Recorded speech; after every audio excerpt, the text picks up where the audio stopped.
Here's a place where all of us can be safe. Our stories of transformation can be safe, and all the things we want to research are safe here. This is Safe Space with Cheyenne. I'm really excited you're here, and I hope you stick around for a while, because I've got a lot to show you before I leave Earth. I love you guys. Hello, my friends. Welcome back to Safe Space. Today I have Cristian. He's the founder and CEO of Autograph AI. Your voice, your stories forever. We're going to get into how this company was built, the background of Cristian, into his sci-fi novel he'll be releasing soon, and even listen to stories about his podcast, The Rabbit Hole Research. Right now, I'm just going to welcome him onto the show, and he's going to tell us a little bit about Autograph AI and how it came to be. Hello, Cristian. Hi, Shan. So good to be here. Um, So excited as well. I'm excited. I don't even know where to start. We should start with autograph, you said? Yeah, Um, let's just tell them what it is first, and then we can maybe backtrack into how it came to be, where you got the idea. Yeah, of course. So Autograph is a service that aims to, like, our mission is to record and retell the history of humanity in every character's own words. So what we do is we created this character called Walter. He's an AI biographer of sorts, or like a personal historian. And he serves as your chronicler. So he will call you once a week and check in on you, ask you how you're doing. We'll interview you about your life. So starting with your childhood, teenage years, the people in your life, the places in your life, all the good stuff. And apart from being able to see all that data in a web portal, kind of like a Wikipedia for your life, we also create a model of you that sounds like you and speaks like you and has all your memories so that when your kids are going through life, and they're, making a decision or something like that, and they're telling Walter about it. Well, Walter, I may have to move to New York. Walter can say, "Hey, this reminds me of something your grandpa went through. Do you want to talk to him for 15 minutes?" And for the first time in history, you wouldn't just be able to listen to the story of when Grandpa moved to New York, but you would also be able to talk to that, thing, even if Grandpa wasn't around anymore. And not just grandpa, like if you had grandma on the platform, you would be able to hear her side of the story, or the kids' side of the story. And maybe like for two of the kids, it was great to move to New York, but for one, it was really difficult because they had to break up with their first crush or something like that. And so you could actually like start painting a much more robust picture of the stories that made you who you are to make the best decisions to live your most epic life going forward. Um, and it's just a really exciting and weird and science fiction-y thing to do. But for the first time in history, we could actually negotiate terms with our impermanence and really go like, what's the next level after, photos and videos? And it's like, wait a minute, you could actually just talk to the past. And in a weird way, that means that we're talking to the future, which is really exciting. Well, like growing up with all the stories that you hear about your grandparents, like from somebody else, I think it's, excuse me, I think it's really inspiring to be able to not only have them capture it for you, but hear it in the model of their voice. And I know that might creep some people out, but to me, I think it would just be so nice and reassuring. I still have like voicemails and some videos of my grandma's voice, and I listen to those when I miss her. But when I found this company, I was like, that is such a great way to like interlink generations almost.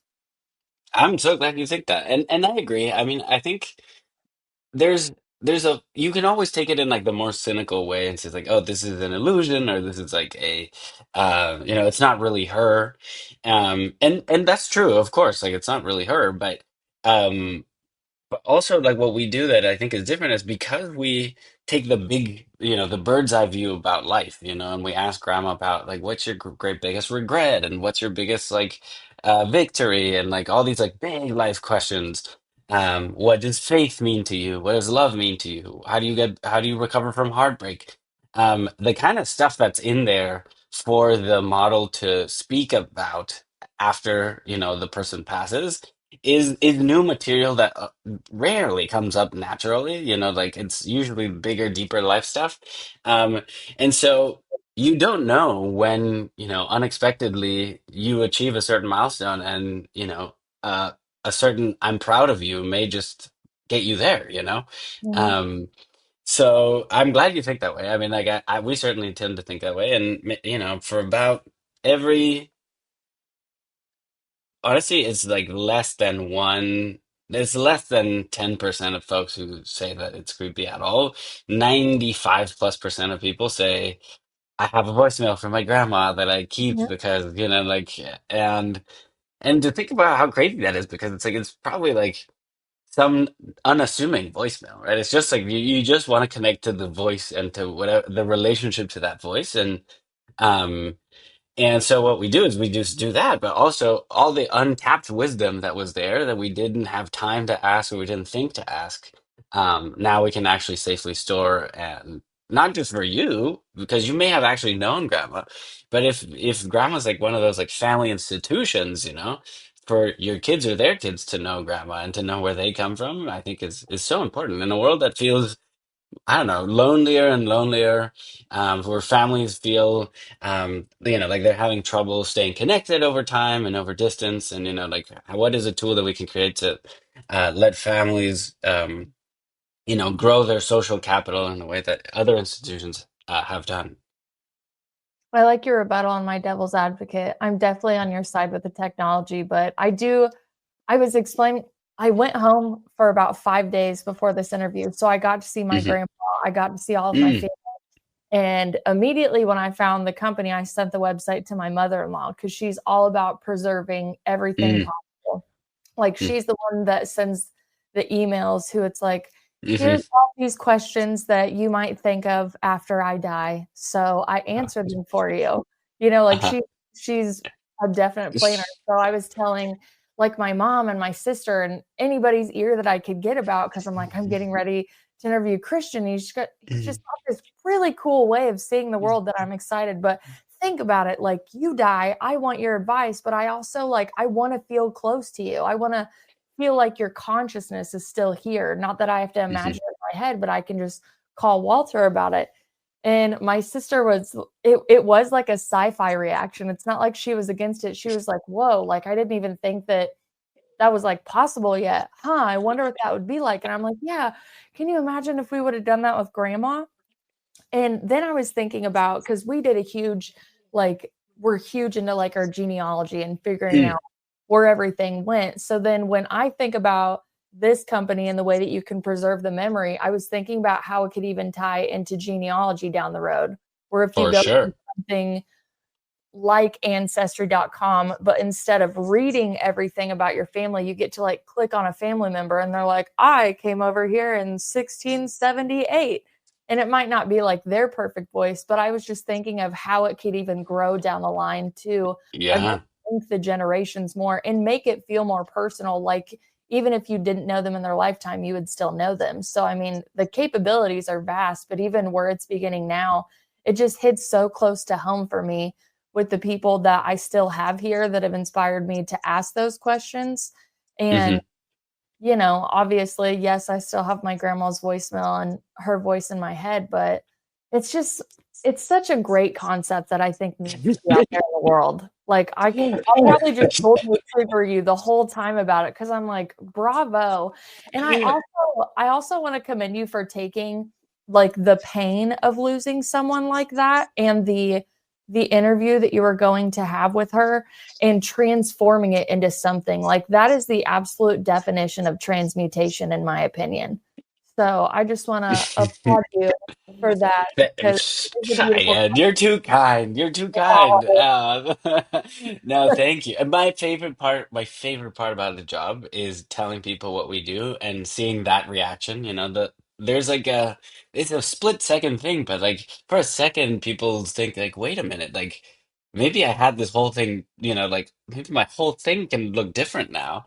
Mhm. Um, and it's a big hopeful thing, and like it's a little like even if it's just for like the little bit of hope that gets injected into people by hearing about the idea, it's been so rewarding. And then like and actually seeing the usage of our platform and people sharing feedback and like what does it mean to share this stuff for their family, and it's precious stuff. I mean, like it really is.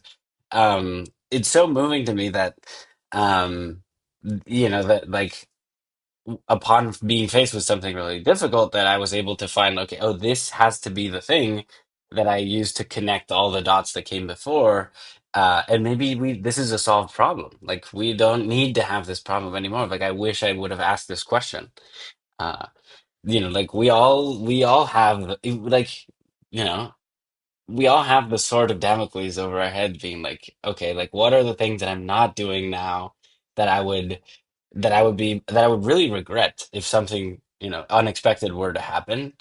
Um, and so we're like kind of like this weird insurance for that thing, and like it's just like, wait a minute, like the stories that made you who you are precious, and like we need to preserve them. And life is challenging, like it's not just challenging in the sense that like you have to find time and like share, like you have to coordinate to see someone, but also some of these conversations can be really emotionally difficult, right? Like I don't know, like if there's stories of divorce or the stories of like any kind of big family complication thing, there's always like layers of hurt and trauma that have to be navigated in order to even have the conversation in an earnest way. Um, but with Walter's kind of like a passive, non-judgmental, just like witness to your life who is very discreet. So like, privacy first for everything. So he will just give you the space to feel like the main character in your own life. Um, and it's not just about, like the lives of your loved ones and the people that you want to preserve. We're starting with them because, that's the most urgent thing we need to capture. Um, but the exercise of telling your own story is so helpful for your own well-being. Like you tell your story, and by just telling your story, you're presenting a picture of how much agency do you have? How much is fate in control, or am I in control? Uh, am I a victim? Am I a hero? Am I all these things become really apparent, like in the way that the words that you use to tell your story, and reflecting that back to our users, and they can actually engage with their story, not just as the protagonist, but also as the author and the editor. Um, I think that is so beautiful because people are like, oh my gosh, like, oh yeah, that is. I have been thinking about it that way, but I don't need to think about it that way, Um, Very so therapeutic. grateful, yeah, there is a therapeutic component to it. We don't want to lead it with being therapy for sure. Mhm. Um, but it's basically it's journaling. So it's like all the effects of journaling without having to build the journaling habit, which is staring at a blank page and stuff. Well, I've noticed when we went back to just talk to my grandpa, because we have a very cool family history. It would take up the whole episode, and you'd be Hmm. like, oh, that's amazing. But when we got into it, I just remember constantly visiting him and asking him and recording him so I could go do my research. But even when we started getting into his life, he's like, like some people feel like their story isn't worth telling. There isn't Hmm. meaning in it. And I'm feeling like if they would get a hold of Autograph and have this conversation with Walter, they would realize that there's like gold nuggets in all of these stories, which that's definitely like part of the foundation of my show is Hmm. bringing people on and being like, your story does matter. It doesn't matter your net worth, what your job is, where you grew up, what you're doing. You have no idea who you could impact out there. But now you're taking it into a family element. And I like that you're like, hey, we should, preserve the old people really quick because, they're We going, got time to figure out some stuff, like. yeah, yeah. But I saw a quote where it said, and again, the trailer that you have on this, I'll probably put the link down below for everybody to watch because seriously, I've cried twice. But you said, my life matters to someone somewhere. And Hmm.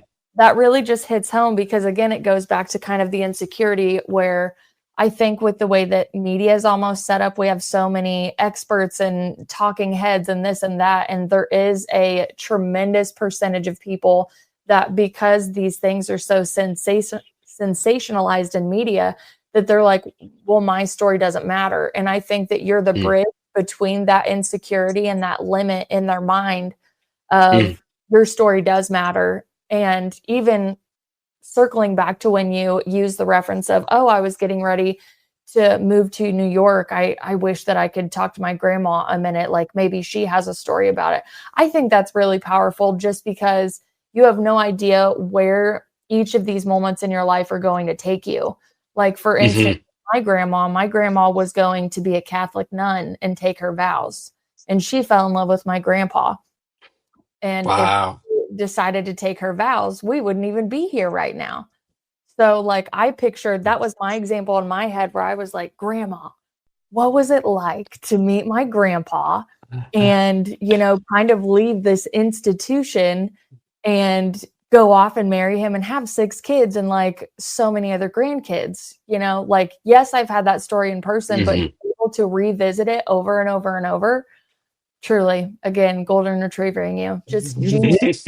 You made me think of so many things that I've already spoke to my grandma about, but being able to hear it in her voice again, I think would be so cool, and I love that you're offering that to people. I'm so glad to hear. And to me, it's like, we don't have the habit of even asking ourselves like, oh, I wish I could ask, this person who's no longer here anymore, this question because it's never been possible, right? And there's also a lot of stuff we don't know about the person, or maybe about our parents and grandparents, we know a good amount. But for like our second cousins, like Mhm. it's a bit more of a stretch. And so what I think I'm excited about is like you in the process of telling your own story, we can surface all of the stories from your tribe that would help you in making the best decision going forward. So you may find out stuff about your family by talking to Walter, like, oh, like, yeah, Uncle Bobby was spent 2 years in, I don't know, like the Philippines doing something. And you're like, what? Like, I never knew that. Um, Oh, yes. You're bringing up so many stories in my head right now of just some quarter flips that I've had, because you know them as, like, this aunt, this uncle, this great person, second cousin, whatever, and you obviously have a version of them in your mind. Then you're sitting at Thanksgiving one day, and they're like, "Remember that one time you were in World War II?" And you're like, yeah. "What? You in the army?" Like, you Yeah. see it. So it is a great way to, like, meet other people and really, like, bridge the family back together. Hmm. And shared stories, like like there are all these things that are so informative of our identities. Like, oh, the Moors do things this way. The Sibyls do things this way, and it may not be like the rule of law. This is how we do things, but like, that's how it's always been done. And so like that's the world that you grow up in, and even when engaging with like your significant other or things like that, being able to share the family lore and mythology, I think, is so important and just makes communication a lot easier. Um, and the Even idea of have mythology in your family, because some people just total, walk not even knowing anything. They're just like, "Ah, nothing cool really happened to us," and then you start digging into it, and maybe you found out that your last name has been altered over time. Because when our family immigrated years and years and years ago, we were fur traders. 3 brothers came hmm, over, Jonathan, Christian, and Valentine, and hmm, Jonathan was a fur trader, and he had a name I can't even think of now, but our last name, like, was altered over. hmm, So even when you're going back through your genealogy, I'm like, why am I looking at Herbster when we're supposed to be hmm. looking at Harper? And that's just my mother's side of the family. I didn't even get into my father's side of the family because that stuff makes no sense to me when you try to go through it. I mean, really doesn't. But I think what I've seen when I'm looking through the trailer is it makes you want to tell your story more and see that there's value in it. It connects you more to your family. And just like finding the gold nuggets, not only in their personal stories, but also going all the way back to ancestors that you can just feel more connected to through this platform as well. Totally. And I mean, I think that something you said just got me spinning. That was like, I don't think there's anything cool with my family that a lot of people think, like, oh, my family is just normal. Like, there's nothing. You made it. You are here. Like Yeah. there's like an unbroken chain of survival that took like 14 billion years of cells figuring out how to organize themselves and evolving and figuring out, oh my gosh, now I have to deal with politics and now I have to deal with war and now I have to deal with famine. And through Mhm. it all, like, an unbroken chain of love and willingness to go on just like gets us to where we are. there's no way you get 14 billion years of keeping going and no lessons there. No like life altering lessons there. Mhm, Um, and everybody has mythology, like, but I agree that not everybody may feel that way. mhm, We all have like an image of where we sit in our family, like our relationship to our parents, our relationship to our siblings, our relationship to our cousins and grandparents. The way, like how do you treat your grandparents? Do you say sir or ma'am or like I don't know, like some place in like Chile, for instance, like they say use sir for like your parents, and I'm like and that just psychologically affects how you see the world and being able to engage with that. But imagine like what that was like 3 or 4 generations back, and the effort that they had to put in and the discomfort, to put it mildly, that they had to overcome so that we could have the life that we have today, that is um the most abundant life that humanity has ever experienced, um is crazy, and like I think like one of our core values in the company is gratitude. The gratitude that we can work on this, gratitude that we are here, gratitude that we can bring joy into the world, and just gratitude that like there's this baton that's been passed that mhm. we get to carry. And so yeah, no, I hear you. I mean, like I'm so happy you're so excited. This makes me giggle. Yes, you're a very passionate CEO, and I have a tree branch that I was just thinking of when you were saying that. Was the field of epigenetics is finally coming to the forefront of a lot of research. So Hmm. there are like good things and bad things, traumas and highlighted wonderful moments that have been passed down to us from people we don't even know. We Hmm. never even experienced their lifetime. Hmm. So I was thinking about how this could tie into helping people understand their generational trauma just from Oh interviewing yeah, parents as well. Like, a especially hundred percent.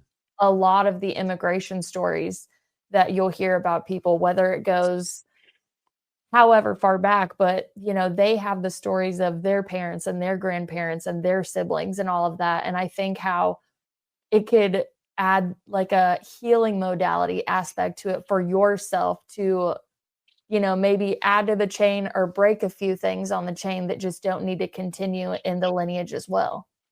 100%. 100%. I mean, just by like putting the story out there or just like externalizing it, then it's not in you anymore and it's not a part of you in the way that you think. Now you can engage with it and you realize, oh wait, of course, this person was the youngest sibling and they got beat, and like like, and you just see you see the through line quite perfectly. Um and yeah, and I agree. I think that we could do a lot of healing by just bringing awareness to, I mean, all we really are is a set of stories. Like I can't tell apart the difference between who I think I am and the story I tell myself. And by, getting like edit access to that story, I can actually just change how I engage with the world. Um, yeah, so that's definitely something that we think about.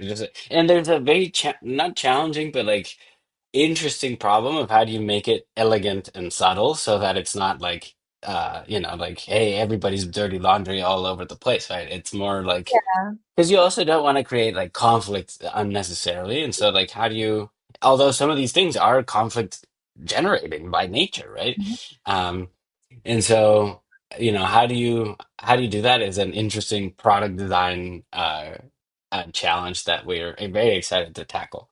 Um, Especially, for Yeah. example, like one of the things that we're building now is, so it's not what we do is like as you talk to Walter, Walter will extract the different pages in your library. So this will be like the people in your life, the places in your life, the stories, the events, the recipes, what have you. Um, and it's almost like a Wikipedia for your life. And so it's like the encyclopedia of the life of Cheyenne. And what we're building now is not just like individual libraries, but shared libraries. so that we can have, like, let's say the family goes on a trip and everybody can share their perspective on the trip. And, like, oh, there was this funny story where one family member fell into the pool or something like that. And you can capture it from all perspectives. Like, oh, grandma was like cooking while she saw Michael fall into the pool. And all of a sudden you can actually have, well, for shared experiences, like you could kind of see how it's like everybody's complementing perspectives. But Mhm. for more difficult life things, you could see how like sometimes the perspectives are contrasting, right? This thing happens and some people fall on one side of it, some people fall on another side of it. And so how do we create these tools so that people can engage with these things, but also don't feel conflict toward necessarily someone having a different view? Because I mean, families disagree on stuff all the time. And I think just as we record everything that we agree on, we should record the stuff that we disagree on so that we know how to navigate each other, right? The classic like Thanksgiving conversation where it's like, oh, everybody's talking about over each other, about what issue, pick whatever issue you want, right? What if that could be a little bit better, you know? What a great way to think about it, even getting down to the individual perspective on a same experience. Because by the end of it, usually when you're telling a story, you are just telling or retelling one person's perspective that they've told you over and over. So that is even cooler than what I originally thought this concept was. How wonderful. Okay, let's get into you. Tell me a little bit about your background. I want to hear about your time when you got some big titles over here, bud. You were a former software engineer at Google. You studied symbolic systems at Stanford, blending computer science with a passion for understanding the human story. So I can recap those anytime. I don't want you to blurt them all out at once, but talk to me a little bit about your upbringing and how you really got into the work that you're doing now. Sure. I grew up in Paraguay of all places. Like Paraguay is as remote as you can imagine. I love Paraguay. I think of it as the Shire, like for Lord of the Rings people, it's like the Shire of the Oh, world. lovely. Yes, Uh-huh. Lord of the Rings fan. I know exactly what you're talking about. So very similar energy, like it's a lot of close-knit tight connections. Like nobody ever leaves, and so you have like three or four generations all staggered within like I don't know, like 20 block radius. And so you have a lot of family events, like you have a lot of like weddings and graduations and things like that. And your second cousins are basically your cousins, and your cousins are basically your siblings, and so on.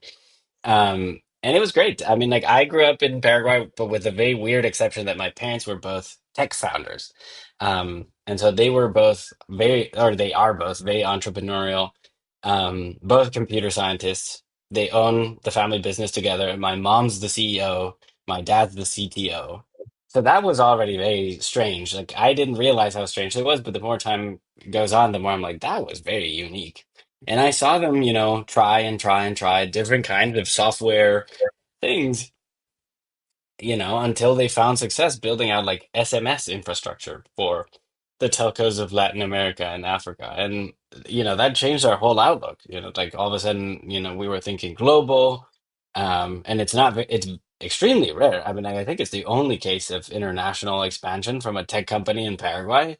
Um, and so it was a very unique situation that we were in, thinking global. Like I applied to school in the US because my parents, like always held me to a very high standard and getting good grades in high school. And I was like, I'm going to be a good boy. And so I got good grades. And eventually, I called their bluff and I applied to school in the US. And by some miracle, I was accepted into Stanford, and Stanford changed my life. Stanford is great. I discovered symbolic systems there. Symbolic systems is basically the tagline for it is minds and machines. So it's about 50% computer science, and the rest is split between philosophy, psychology, and linguistics. And being exposed to a tech-heavy entrepreneurial home, I always was interested in computer science, but I also was really interested in the why, not just the how. And like, why are you doing this? Is this going to be a good thing? How is it going to affect people? How is our own productivity going to improve? Is it going to be in the right way? And I always loved sci-fi. So I concentrated, like you could concentrate in a bunch of different options. And I chose artificial intelligence at the time because I was like, what is the coolest? It's the coolest thing, like, because like, how can you reconstruct something without understanding it? And I've always been fascinated by the stuff underneath. Mhm. And, um, and I've always loved teaching, so I taught computer science at Stanford, and then turned that into a job at Google, where I was a software engineer for 4 years, doing anything from ads and click tracking all the way to an AI powered education app. And and then during the pandemic, my wife was doing med school in Chicago, and I was itching to build, other skill sets that weren't just software engineering. I love software engineering so much. It's like a perfect little sandbox where, you're responsible for everything that happens. But I also love people, and I love the world, and I love how ideas work, and like how does something go from one mind into the world? And so I joined the family company as it was like remotely from Chicago, as it was pivoting from the tech company to an investment office. And so that was a great chance to learn about, finance and how things get funded, and how to come up with a reasonable portfolio, and that kind of stuff. And like, and it was also a chance to have all these big conversations about family and values, and how do we preserve our culture, and like how do we stick together in the context in which me and my sisters live abroad. Let's say, like my parents are in Paraguay, but we all live somewhere else. Um, and about 2 years later, my parents are the ultimate founders. They would say things like, you have to think like a founder and act like a founder and like get your founder instincts. And I was like, well, I don't know that I can simulate this without being a founder. And so once Jordan, my wife, got done with med school and her residency matched to UC San Francisco, we moved back to the Bay, and I realized, oh wow, okay, I think I need to just pull the trigger on this. I need to write myself into a corner to come up with an idea. At the time, ChatGPT had just come out, and so I say, okay, let's do this. And I take some time off to figure out what my next thing was going to be. I gave myself 3 months, and I couldn't find what the thing was because this was like the bloodbath of AI times where OpenAI was killing all these startups because everything was still so new. And then so I wanted to be smart about what idea to start, not if it's an idea that, like was kind of in the space of things that we normally do, then a big company with a distribution advantage would have uh, insurmountable advantage. And so, like, okay, it needs to be a new thing. Um, and in trying to find that thing, I was like, okay, the only thing that really isn't going to change in AI, everything's going to change. The only thing that isn't going to change is the need for more and better data. And so, what is the data that we need to produce at scale so that the next generation of AI that's going to be like the most intelligent and like, central technology of the future is kinder, more heroic, that allows us to become the versions of ourselves that we want to be, not the versions of ourselves that we would become by default if we keep training AI with like, where do our eyeballs go when we see an ad kind of stuff. Um, and so then I didn't have the answer quite then, but I was like, okay, maybe I should write a book about this stuff. And maybe this book should be this thing that goes into AI training so that it upgrades its brain to be a bit kinder, and or at least to help us find ways to make meaning together. Because that was my fear a couple of years ago, that like our ability to make shared meaning was falling apart. Like we couldn't use the same words, and we couldn't use um everything was so polarized and incendiary that I was really worried that we were drifting, and with AI, that drift would become too much. So anyway, I wrote a sci-fi novel that ended up becoming my life story told in a fantastical way. But it forced me to get all my philosophy in order. It forced me to like really think about who I am and like my identity, and like, wait a minute, I am just a story and I am the author of the story, but I'm also the protagonist. And then I remember thinking, oh my goodness, like this like an unbelievable sense of relief, of almost existential relief, because I had told my piece, like I had transmuted myself into a new medium, And I was like, my goodness, I wish everybody could go through this exercise, you know? Um, and but then I was like, oh my gosh, but I took like 6 months to write a book. And that is like impossible for most people to do. It's hard enough for people to like take time to read the book. Imagine like take time enough to write it. Mhm.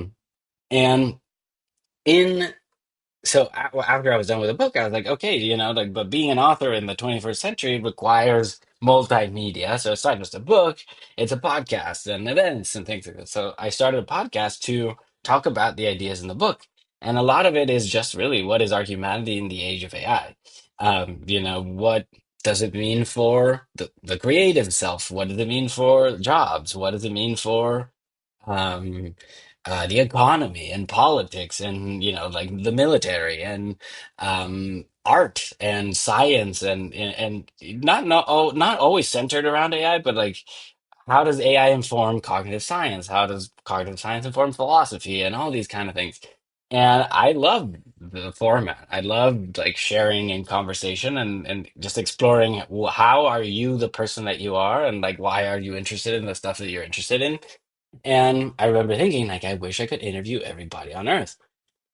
And in part of that, you know, part of that journey, I was like, well, I also should interview my grandma. My grandma has a crazy life story. Like, I'm sure, like most grandmas have crazy life stories, but her dad was an MI6 agent.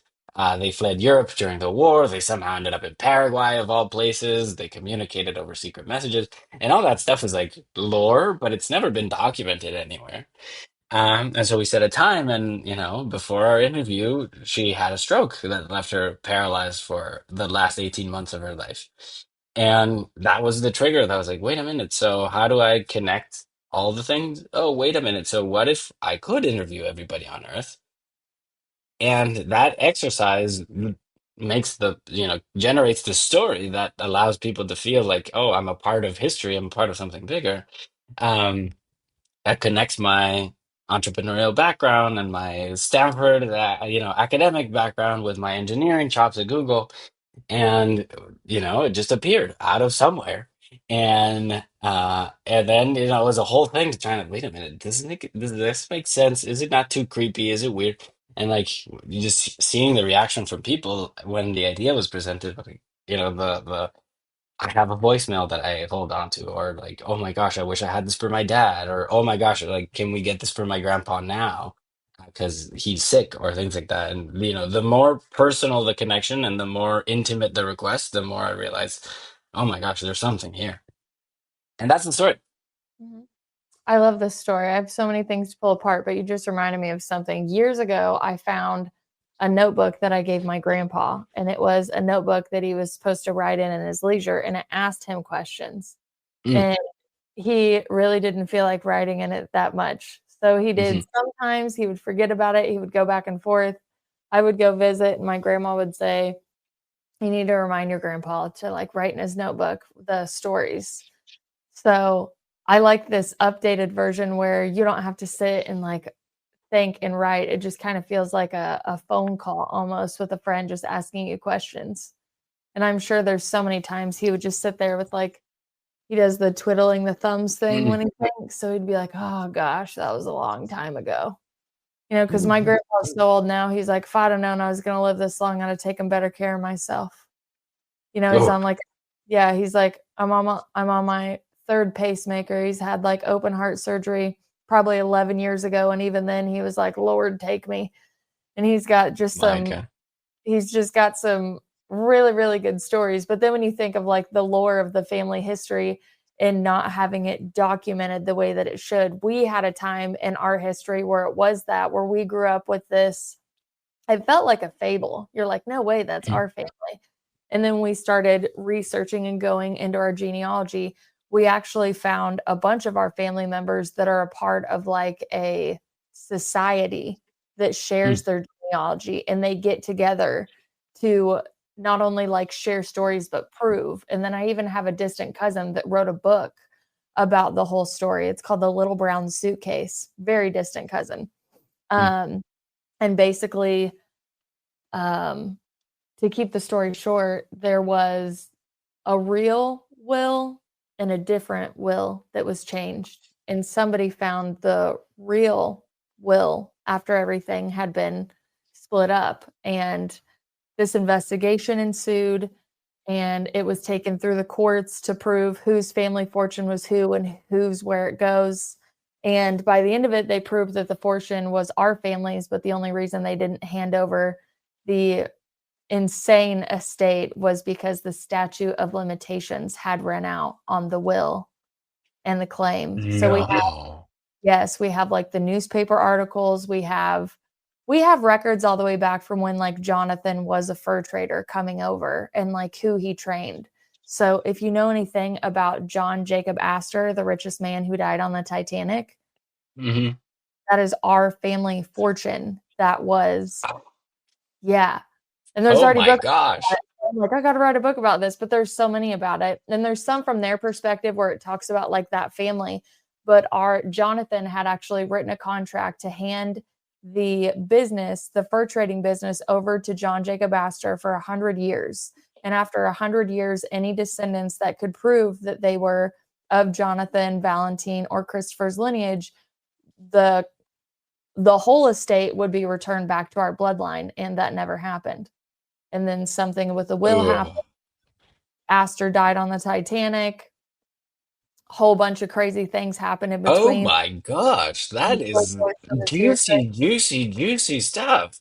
Oh yeah, we had family members like disappear, like going like overseas, and this is the lore part of it. They went overseas to testify, and then they went to their hotel room the next day to get them, and they were gone, and like there were just their shoes left in a hotel room. And that's like generations back that we've heard, but it is very juicy. And if you look Oh at my the gosh. state today of like everything they own all over the world, I should be a bougie person right now, but I am so far from it. And I mean, by the grace of God, it's probably the best. But yeah, like when you think of you, like if you looked at my family or our upbringing and just how humble and into nature and country and just small Mm, town love and living, you would never think that that would be our family history, that all mm, of this, like, James Bond type stuff kinda happened all the way back then. But even mhm. you're like, "My grandma's dad was an MI6, I wonder how they wound up in Paraguay." I'm like, "Well, if it's remote, that would make sense. That's where people usually go to escape stuff." But how would you have known that your family had ties that deep? That's an incredible story as well. So these are the type of stories that not only like can be captured, but you can have grandchildren like us that are willing to do that investigative work to really report it not only for ourselves on our findings, but give it to the next generations as well. Hmm.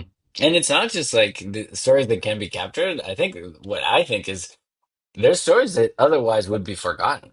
Yeah. Like they would just forget that this thing happened. Um, and I don't know, you don't have to peel too deep into the onion to find all kinds of fascinating things, like um so yeah, that is crazy. But I love that you're already like family documentarian, energy. Oh, Um yeah.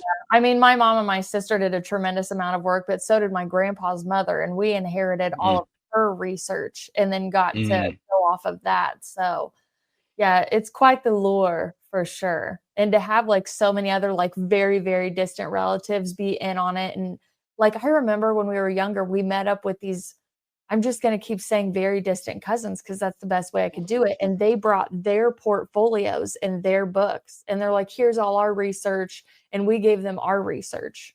And they're like, we meet on Wednesdays. It was kind of something had like this handheld scanner to scan all of the things and then go print them off later. That was in like my early 20s too. So I've always been like really dedicated to the story, but I also think like you, that made me wonder about everybody else where I'm like, everybody mm, really does have a story. I just don't think they realize they have a story. Maybe they need to be provoked in a positive manner to have that introspection. And even mhm, with your book, because I mean, not that I'm writing a sci-fi novel, but I am writing a nonfiction, and there are a lot mm. of parts about my life, my mom's life, my grandparents' life, all of that. And sitting down and writing that is very put a mirror in front of your face. And you're right. Oh Oh, yeah. I'm the hero. I'm the villain. I'm this. Yeah. I'm that. They're that. Like not everybody has a halo around them, but it's such a great way to introspect and honestly tell the truth. And how I didn't even know I was carrying that around. I had no idea that was inside of me or I felt that way. I think more people should do it because it can just inspire you to honestly live like a lighter life in a sense. Like, whew, let me get that on my chest. Let me get that out of my epigenetics too. Yeah. I don't want to pass that down to anybody. I want to stop that habit. So there's so many ways that this can like move into your life. And I think not only your transition from like your upbringing with your tech parents, I think is really cool, holding you to a high standard and you even being like, I'm going to be the big boy. But then coming over to the US, going into Stanford, the love that your parents taught you, transcending you through yours, but then even your creative outlet. Because Mm. honestly, sometimes when I'm going to talk to somebody who's very into anything tech, I do Mm. have a stereotype where I'm like, they're going to be very introverted. Like I'm going to have Mhm. to pull a lot out of them. I can't Mhm. act like a golden retriever sometimes when I meet people, as you've seen, like, go you. Mhm. Um, but you even have these artistic mediums that you've allowed to not only introspect, but heal yourself and get your story out. But then you also took your love of sci-fi and put it into it as well. But I'm really interested about like what type of guests do you have on your podcast Mm. and what like I know you talked a little bit, but what inspired you most about not only doing the podcast but bringing on certain guests in a rabbit hole form? Um, I think that, well, one little note that you said got me thinking, when you write, I don't think you realize, but you are epigenetically reprogramming yourself. And so I was fascinated by this idea. Like, what if we could just like, I mean, how can you actually, this is a tree branch. I was part of a study at Stanford. I was part of a study at Stanford where essentially it was like a genetics, the counseling study, where effectively they told me that I had a gene that would make me obese. And, like I came in 2 weeks later and like they measured my, like I took drank a protein shake and they would measure my blood, like some hormone called ghrelin in my blood. And the second time after they told me I had this gene, the ghrelin behaved like I had this gene. And so I was just told, hey, you have this gene. And my body behaved like I had that gene. And then after the experiment, after I gained something like 10 pounds in 2 weeks, they told me, no, just kidding. This is an experiment to see how you would behave if you're told something, and so I was like, what? That kind of, there's way more to unpack from this thing. Um, and so I was thinking, well, like, what is this epigenetic? How can you like, essentially edit your epigenetic profile? And and so I was fascinated by this idea of like, wait a minute, is this a linguistic construct? Is this a is it through language? Is language doing the thing, or is it the brain? But where in the brain? But what part of like how where is the in the loop that goes from like something you believe going into reality versus like reality becoming something you believe? Um, and that was like the big exercise when writing the book is like, wait a minute, sci-fi and reality are one and the same. Like AI is happening. You just think about what happens with AI in genetics or what happens with, like all this thing converges like really quickly into really weird places. Um, and so the first set of guests were all like folks in academia, mostly like Stanford professors or Harvard professors of different, like of psychology, of AI, of cognitive science, of philosophy, trying to paint this picture of like, wait a minute, how do all of these things inform what is happening now and what can we produce out of it? And and then I was also like, okay, but like there are all these themes in the book around how do you make the right decision under uncertainty, so like bring in like a moral philosophy person, or um why is it that fiction moves us more than like the law? You read the law and it's dry and boring, but fiction, like can teach you a lesson more powerful than a lot of the law, And so what's that about? And so like bringing in legal folks and bringing in like storytellers and sci-fi authors, and so it just became this like hodgepodge, a group of folks that I like to geek out about, random stuff, physics, and that's basically it. I was very much just trying to whet my appetite and being like, okay, what is the complement to this book that I wrote that informs the worldview of the book, so that when people read the book and they're like, oh, these conversations are effectively the footnotes to the book. We have so much in common with our podcast. And I mean, I already knew that with you as a guest and bringing on you about autograph, but then how you take like things that you're interested in or learning about in your life and you're inspired, and it's almost like the guest shows up automatically. And I've had that Almost. recently, almost, yes. I've had that recently with Joe Rogan just brought on Greg Braden on his podcast. They did almost a 3-hour episode, and Greg Braden is one of my favorite people to listen to talk to. He's went all over the world, studied, wrote books. He says things that really freak people out because their minds are just not as open as his or researched or whatever. But he talks about, the evolution of humans, how at first we were, like they were like, oh, we all evolved from Neanderthals. And then now the research shows that we were next to them. And then they go down to the DNA of it, and they're talking about a DNA splice over 200 Oh. years ago, right? It's like human chromosome 2 or something. Hmm. Hmm. And I just find that so fascinating. And I definitely have to like observe and watch, because I don't want to say I'm just not up on all of the terminology. It really takes me a minute, but I do find that research fascinating. So then it inspired me to go to one of his other talks that I was already working on an episode with Eureka, my AI assistant, about his breakdown of the Gospel of Thomas and Mm. how prayer and energy works together. And it talks about the right way to pray, because there's been an altered version of these books of how people are praying now and how they used to pray in way back when. So Mm. they bring the spiritual aspect of it, the religious aspect, the changing of the doctrine over time, but also like the metaphysics and almost the quantum physics in it, which that's something that I could listen to every day, because anything about quantum, anything, which felt sci-fi long ago when I heard about it, but now there's so many things, whether it's in movies or just theories, that are being proven as reality, and it's just blowing my mind. So I can imagine you sitting on your podcast hearing these people and just being like nerding out over physics, and I'm just like, I get it, man. I get it. Like, it's so exciting to not only get your story out there, but other people's perspectives and story and research, and not necessarily sell it as like the truth, right? They're like, this is what I found. This is the absolute truth. It's like, check this out.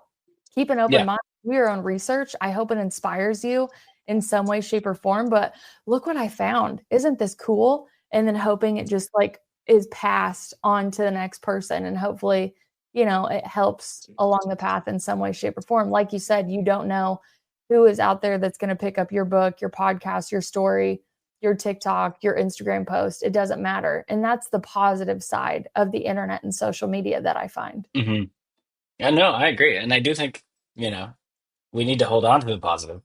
Um, but no, I mean, so many nuggets there about the origins of humanity that we could get into that is so much fun. I love I'm to chat reading about you that because stuff. I know your title is Uh-huh.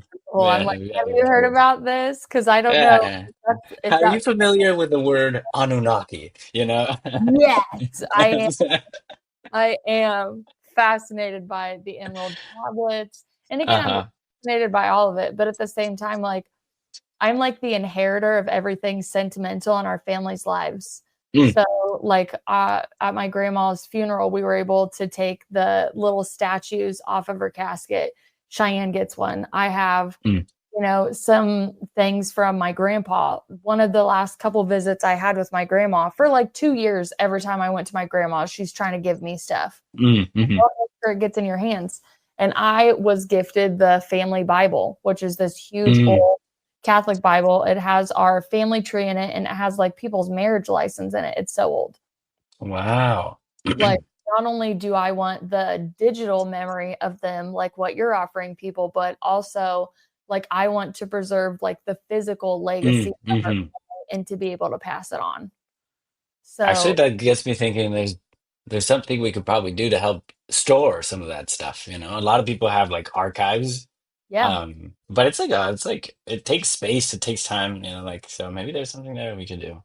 Like I hope I be a haven't library, an actual library, you know. more. Yeah, well, even like pictures, right? I was reading a book. Oh yeah, we scan it, you know. Yeah, the lady did so good writing the book, but also after she would talk to you about the artifact that they found, you would flip the page over because the whole time you're reading it, you're trying to picture it in your mind, and then you flip it over and you're like, "Yes, it's the picture." Ah, and you have it there. And I know for some, like not everybody's going to be able to share like a family heirloom, but Hmm again, generations down the line, you don't know where things are going.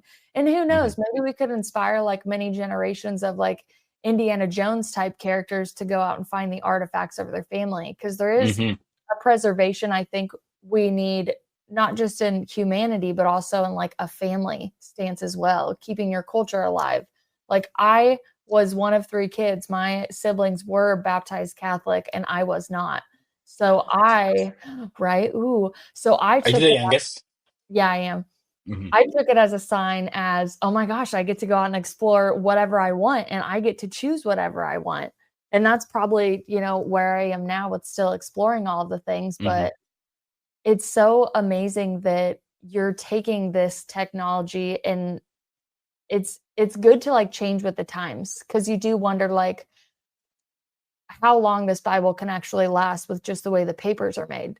But now I have the story of how it came to me and who it came from. So I could honestly just talk to you all day about all of this. I'm definitely going to get more into your podcast. I'm And excited. Yeah, any notes are more than welcome, you know. oh, yeah, well, I'm not the best at constructive criticism because I'm too busy complimenting people. I believe that I was put on the earth to just really like, you know, prep people like Hype people up. yeah, I'm like, the world is gonna beat you down. I am not the hmm one to do it. And I take such pride in messing up on my show, in my writing, in my videos, just to remain human and away from the copy cut paste influencer talking head aspect.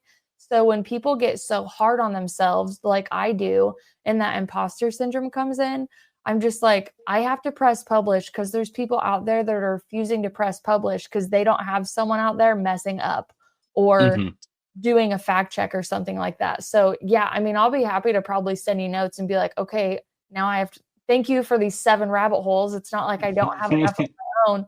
But as far as like, constructive criticisms, you're probably not going to hear that from me. You're probably just see a cheerleader on your email because again, that's what I think I was put on earth for is just to be like, no, this is in you, bring it out. Like, let's clear the muck out. Let's do this. I'm just I love that. like I said, I'm a golden retriever. So one last question before we hop off here. What is your future hope or future goal to add on to, or what do you want autograph to be in the next 10, 20, 30, 40, 50 years? Even if you've Hmm. had the thought of like, what is autograph going to be after I'm gone? Um, I I mean, I hope Walter becomes humanity's like witness, you know. I think that like I'm really excited about the role that he can play in that similar to what you said in reminding people of the beauty in their lives. Mhm. Um, but you know, we become the Library of Alexandria, I suppose, you know, like or it's very hard to compare it to anything because it's so voice driven that it's like the halls of our ancestors and everybody who's living too that has like lighter weight stuff to share. Um, but the idea being that like how can you access all of humanity's, you know, the stuff that is in humanity's brains that has never been published before, um, to understand ourselves better. You know, I think things are going to change so much in the next 20 years. Oh yeah. I mean, it's all going to be VR stuff and injected into our brains, and we're going to be tuning in and out of realities. And um, so I think that this is the library that we build to find our way back home when we explore all of the possibilities of the neuro metaverse, you know? Um, and it's the kind of stuff that you know, like if you send a robot to colonize a planet, this is the stuff that you would send, you know, like all of the voices of everybody who came before. Um, and it just opens up all these kind of really weird questions, like, and when we have robots, can we just download someone's story into the robot and they, act like the robot? So does that mean that we get to go to Mars, And it doesn't matter how long into the future, like we could go see the stars. And the same thing that thinks that is you will think it's you too, when it sees the stars. And it will figure out how to stitch together these two memories. Um, so I Are you don't know. I'm excited. sorry What's to that? interrupt. Are you talking about like transferring consciousness when you talk about that? Not necessarily, right? Like I don't even know what it is, but let's say like we create an autograph of Cheyenne that is good enough that you trust it with your signature, right? And it thinks that it is you. It knows that it's a digital version of you, but it thinks it's you. Mhm. And in the future, there will be robots, and you could probably, like download that essence into the robot, and then that robot would be Robot Cheyenne, and it would think it is right, and then to get it's almost like this cloning thing, like like I don't know, it gets into this really weird That place, but. feels sci-fi right now, but you're right. There actually could be a future that exists like that. This is like not that far. It's like within the next 5 years, and then it gets crazier and crazier and crazier. So I like the thing that what I hope autograph becomes is a symbol for home. That the human home where we can remember who we are and we can always find our way to our roots in a world that has two, at least two, if not many more, but like very different outcomes. Like there's the world in which we get everything that we want, and we go to the stars. And then there's the world that we eat each other up, and that is, and in case of this, despair and turmoil and war, then we'll also want to remember where we come from and things like that. So what I want autograph is to be a symbol for hope and security and value. And whatever else sci-fi future happens is, it's science fiction as of now, but within the next couple of years, it'll be true. Bravo. Bravo. Yes. I have had a tremendous amount of fun and gratitude talking with you today. And Me too.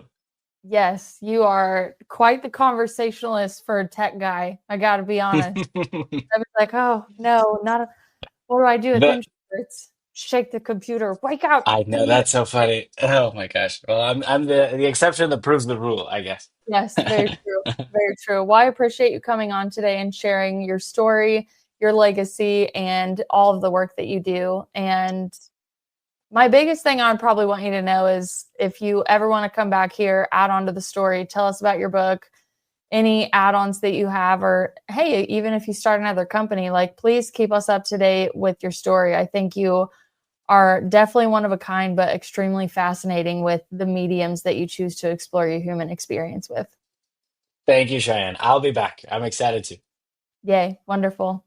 Well, friends, go ahead and scroll down to those show notes right now so you can check out that beautiful trailer about Autograph AI that made me cry, and I bet will make you cry. But also, if you want to go and add your memories and talk to Walter, head on over and we'll see you on the next episode. Love you guys.